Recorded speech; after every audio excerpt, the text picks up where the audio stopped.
Hey guys, today I'm doing a Q&A, doing a Q&A. I don't know what that song was, but I just came up with it right on the spot. I went on Twitter and asked you guys to ask me some questions for a Q&A video, and so today I'm going to be answering like 15 of the questions that you guys sent in. There were a lot of questions, but I don't want this video to be like 20 to 30 minutes long. I'd rather it be pretty short and fun. So without further ado, I'm going to be answering some of your guys' questions. The first question we have here is from Jack Oliver. Thanks for sending in a question, Jack.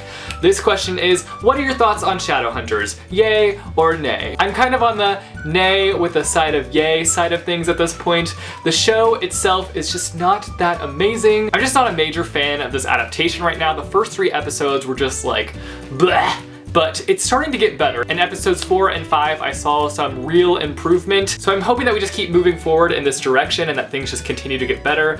But I'm just kind of on the fence about it right now. But I've basically completely separated it from the books because it's nothing like the books. There's little bits and pieces here and there that are similar to the books, but other than those little bits and pieces, nothing is like the books. It's so different, so I'm trying to kind of think of it as its own thing. It's its own thing, it's not the books at all. This question is from Carlos, and he asks, if you could pick the artists and bands to be on the soundtrack of Miss Peregrine's movie, who would you pick? I'd probably pick a band like Isley because I think their sound kind of goes along with the feeling and the tone of the books. And maybe Sleeping at Last, I feel like his music kind of has a similar feeling to it as the books do, so maybe those 2 bands could contribute to some kind of soundtrack. The next question is from Alyssa, and she asks, are you going to BEA/BookCon? You better believe I'm gonna be at BEA and BookCon. They're 2 of my favorite events that happen within the year, and you better believe that I will be there. So come to BEA and BookCon. It's in Chicago this year. I will leave more information for BEA and BookCon down below,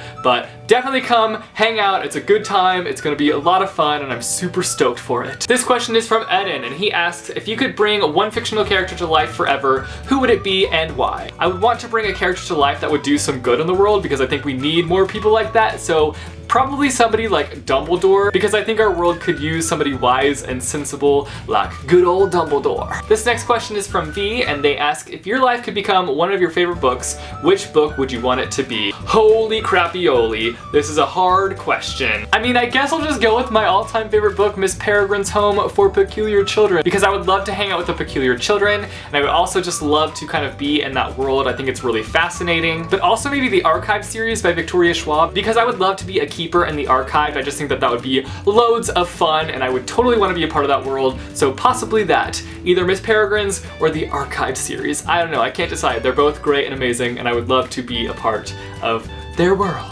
This question is from Brittany, and she asks, what uses could hardback books provide in times of survival? Also, why are you so awesome? I'm not as awesome as you probably think I am. I'm pretty awkward most of the time, so. As for the hardback question, it depends on how many hardback books you have. If you have like an endless amount of hardback books, you could build a shelter. You could use them for hunting so you can have food. You could use them as weapons to kill those crazy people who are coming after you, all the zombies and whatnot. Even though I don't know if that would keep off the zombies for too long.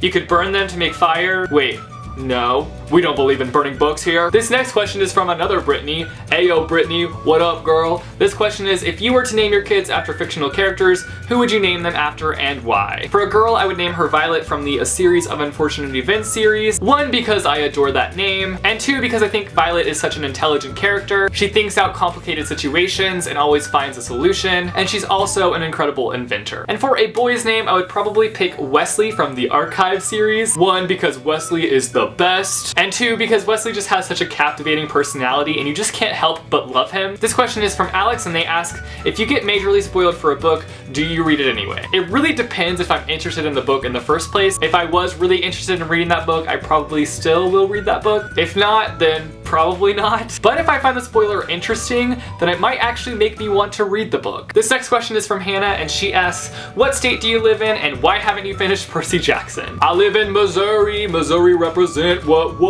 And as for the Percy Jackson series, I'm just overwhelmed. That's the best answer I can give you. I'm overwhelmed because there's so many spin-off series that are happening with that series, and so I just feel like I'm never gonna be able to get caught up. I'm constantly distracted by new books too. That's also another problem. I am still determined to finish that that series and read more of Rick Riordan's works. But at this point, I just feel like I'm drowning in all the books that he has coming out that are related to Percy Jackson in some way. This next question is from Justin, and he asks, if you were to go on a reality game show, which one would you want to go on? Definitely The Amazing Race, because it's one of my favorites, even though I haven't watched like the last 2 seasons or so. It's just such an adventurous and exciting show, and I would love, love, love to be on that show. This next question is from Gabby, and they ask, do you use a fast reading technique? I think that a lot of you think that I am a crazy fast reader, and I just want to clear the air that I am not a fast reader. I just spend a majority of my time reading. I just devote a lot of time to reading, therefore I'm able to read a lot of books within a month. Trust me, I am not a fast reader. I really wish that I was, but I'm not. This next question is from Liv the Llama. What up, Liv the Llama? Are you really a llama? If so, interesting. I didn't know llamas could use Twitter. Okay. And they ask, what is your opinion on YouTube books? I honestly think they're great and I have no problem with them at all. They tend to do really well sales-wise, which really helps publishing companies, which can help other authors out there get published. So I think it is kind of a win-win situation. I know a lot of people roll their eyes when they hear of a new YouTuber putting out a new book, but I like to keep in mind that there's probably going to be a day when every other booktuber is going to be putting out a book. And the thing is, you don't have to read the YouTuber books. If it bothers you that much, you don't have to read it. What a revolutionary idea! The next question I have is from somebody who I can't pronounce their name. Is it Shane? Shane? You're gonna have to let me know down below how to pronounce your name because I don't know how to pronounce it. I apologize. And they ask, what can you say about negative reviews and or booktube rants? I think negative book reviews are great as long as they're respectful and not tearing apart the book. I think it's really important to remember all the time, work, and effort that goes into those books. And I also think it's important to respect the fans of that book. One of my biggest pet peeves is when I'm watching a negative book review and someone says something along the lines of, I don't understand how anyone could like this book. That just to me is really disrespectful. So I think that just being respectful is the most important part of negative book reviews. As for booktube rants, it depends on what we're talking about here. If it's a booktube discussion, I'm all about that. But if it's a booktube rant where creators are tearing down other people, that's something that I'm just not a fan of. But I usually don't subscribe to people who make videos like that because I enjoy watching people who are encouraging and uplifting and not people who want to tear down other people. I'm just not about that. This next question is both from Kayla and Trina, and they asked, dragons exist and you own one, so what do you name it? And Trina asks, what color would it be? I honestly have no idea. Lloyd. Let's go with Lloyd the dragon. And he'll be blue because blue is my favorite color. So he's gonna be a blue dragon by the name of Lloyd. So those are all the questions that I'm going to be answering today. You guys should let me know down below if you would like to see more Q&A videos like this one. I might do one like every other month or so. Now I'm gonna ask you guys, if you had a dragon, what would you name it and what color would it be? Let me know down below. Also, if you like this video, be sure to give it a big thumbs up. I post videos every Monday, Wednesday, and Friday, so click subscribe if you want to be notified for when I post new videos. Thanks for watching, guys, and I will see you soon with a new video. Bye, chew. A character to life. I would want to bring this because I think this next question is from